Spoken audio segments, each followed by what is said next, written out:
Welcome back, everybody. Let us talk about the Tampa Bay Rays, who had a pretty good year last year, all things considered.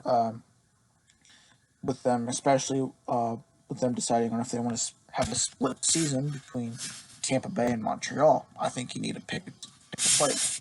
And I think they're going to probably stay in Tampa Bay for right now.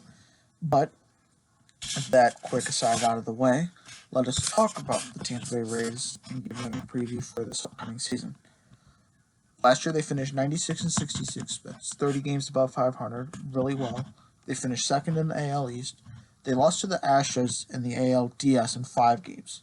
And at points um, in that divisional series, it looked like Tampa could maybe somehow squeak this out. But they ended up losing to Houston, I believe, in Houston uh, for Game 5. I think goal for Tampa Bay this year, what fans they have. I know there are fans, it just don't seem like it. Um, Goal for them this year, I think they have to make it back to the playoffs because they're proven now that they can make it to the playoffs. They have gotten rid of some people, but they also got pieces for those people. So let's see if they can. Let's see if they can figure a way out to make the playoffs like they did last year. They somehow made it to the playoffs. So let's see if they can do that again this year. But I think they need to make it back. Key additions, I think they got Jose Martinez and Arozarena from St. Louis. I think Arozarena is going to be a nice corner outfielder for Tampa. They got a decent. I don't know where he's going to play. He's probably going to be in the minors for a while, but he could be a nice bench bat, maybe nice guy coming off the bench. And he's fast too. He can steal bases. Jose Martinez. They also got, like I said, a nice power bat. Not a great fielder at all. He's got a decent arm. He's got a really good bat. He's really clutch bat most of the time, or he can be. So I think that's going to be a nice DH spot because St. Louis, they needed to get rid of him because Jose Martinez is more of an AL player anyway. Can't really field, and he's really good with the bat. So I'm glad he went to a American League team, so he can DH. They also got in free agency Yoshitomo Tsutsugo, a nice lefty slugger who came over from, I believe, the Nippon Japanese League, if I'm not mistaken. Uh, I mean, just looking at his numbers right here, he can hit. He's a dinger guy. He can hit the ball. 2016, he hit 44 homers, 110 ribbies. 2017, he went 28 homers, 94 RBIs. 2018, he went 38 and 80, or yeah, 38, 89. 2019, last year, he went 29, 79. And he hits for a decent, he hits for average too. So he's not just your typical power hitter that's a three outcome player. Either walks, strikes out, or hits homers. So, which that's something that I think they Tampa Bay builds themselves on is contact guys, not just power guys. So I think Satsugo will be a nice spot for Tampa Bay. It's just where's he going to play, and I will talk about that later on. I think Hunter Renfro and Manny Margot, they also got in free agency. I think Renfro's a good get. He's a lot younger than Pham. He's got more power than Tommy Pham, but Tommy Pham's a more defensive oriented player. He still has offense, but he's a better fielder than Renfro. And Renfro's not a bad fielder. So I think getting rid of Pham and getting Renfro is a good move, I think. And getting Margot, I think, is going to be a nice move. If they need a bench, give like Kiermaier a day of rest or whatever. I mean, you got Margot, who, at least with the new, what is outs above average, or outs, I think that's what it is, outs above average. He's top, 10 for outfielders, I think, top 15. So he's really good defensively. Now, does he have any offense? Not really. But he's a really good defensive player. I think key losses, and it's really with most of the trades that they did. Well, yeah, most of the trades that they did. They did lose one in free agency. They lost Emilio Pagan and Tommy Pham to San Diego. Pagan's going to hurt them a lot because last year Pagan emerged as their closer. He started the year as like a middle relief guy, setup man, and by the end of the year, he was the closer. And Pagan really showed that he could be in that. He could thrive in that spot. Now, with the Rays losing Pagan, they really don't necessarily have a closer.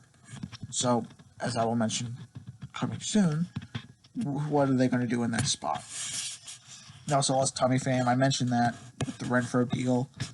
I think getting rid of them, he had to weigh the pros and cons, and I think getting rid of them will help them now, I think.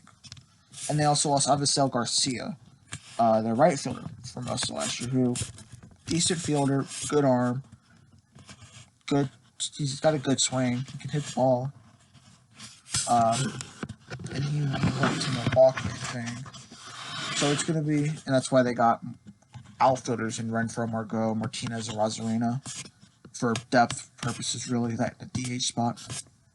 I think stuff to look for is how will Setsugo do in Major League Baseball? How will he play in arguably the highest level of any professional baseball league? Because like I said, I read those numbers out to you about Setsugo playing in the Japanese league, but that's the Japanese league. It's another step from Japanese Major League Baseball to Major League Baseball. So, how's he going to do, and where's he going to play? Because as of right now, you have Yandy Diaz at third, Setsugo's behind him, you have Ji-Man Choi at first, and Martinez is the DH, and Setsugo's behind him. So do you think maybe Setsugo would, depending on the matchup, maybe against righties, Setsugo will play lefties Martinez? Do you think maybe they'll platoon that DH spot? Maybe do you think they'll play first base over Ji-Man Choi? It's going to be a tough spot to find for Setsugo in that lineup. Where's he going to play? That's the thing. Like I said, closer by committee. Who's going to be the closer on this team? As of right now, it looks like it's Nick Anderson. I wouldn't be surprised if it was maybe Diego Castillo or maybe even Jose Alvarado. I think those three might be the bullpen by committee guys. I don't think they'll have a locked down closer that you can put in the ninth and say go get it. I think it'll be, all right, what's the matchup look like? All right, Anderson's gone. Oh, what's the matchup look like now? Castillo's going. I think that's what it's going to be for most of, if not all, of the year. I think players to look for, I mean, Austin Meadows had a breakout year last year. Let's see if he can continue it this year. I think he will.